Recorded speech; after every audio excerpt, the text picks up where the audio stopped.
your roof. It's the most important protection against nature for your home or your business. That's why I trust the experts at Exterior Home Solutions.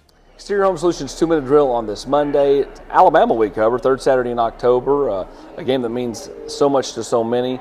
Josh Heupel knows that this will be a challenge. Yeah, absolutely. Anytime you go on the road, it's a challenge, and this team's got to play better on the road. And a lot of questions about that today. I think that's where it starts, is can they communicate better? Now, having Cooper Mays back out there should help, Tennessee communicate. I do think this will be a loud Bryant-Denny Stadium because I think Alabama fans remember what happened a year ago. So it'll probably be a little louder than normal. They'll be a little more jazzed up, and Tennessee's got to start this game and start their offense on the right track by communicating well pre-snap.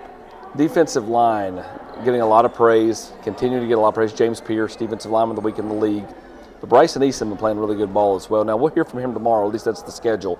But Josh Heupel just talked about how the light bulb came on, and all of a sudden consistency has been number one for him. Well, and it's about player development, and that's what Rodney Garner's been about for 3 decades coaching in this league when you look at it. And he's another in a long list of guys who just continues to figure it out, and when you start figuring out, it starts stacking it on top of each other, starts really playing well, and that whole defensive front played terrific. And even Josh Heupel, who generally doesn't say anything, it was pretty evident when reading his face and hearing him today how impressed he was with that front four against Texas A&M. Knows they have a real challenge this week again against Alabama, but it's an Alabama offensive line that's got its own set of struggles. This is the third straight week that Tennessee, or third straight game, Tennessee's going to play a freshman tackle. Caden Proctor. Yeah, and James Pierce. Yeah, that's exactly what you're looking for if you're a defensive lineman. You want to see young players, and Tennessee, I know it's halfway through the season. It's still a freshman playing tackle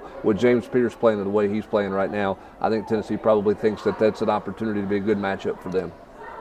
They've got to figure out some type of way to get the passing game going. I'm not saying they got to throw for 300 yards, but they can't throw for 100. It's unrealistic to think you can keep doing that.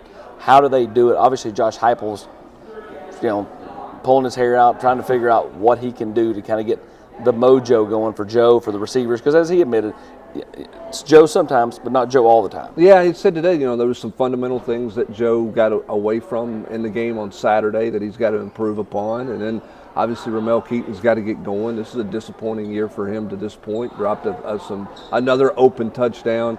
It feels like they just need to make a couple of plays. If you make a couple of plays, maybe does it start to snowball itself a little bit better. But I don't know the answer to how you get it going. But you're not going to go winning on the road in the SEC with 100 yards passing. Tennessee's going to have to throw the ball more effectively than they threw it on Saturday.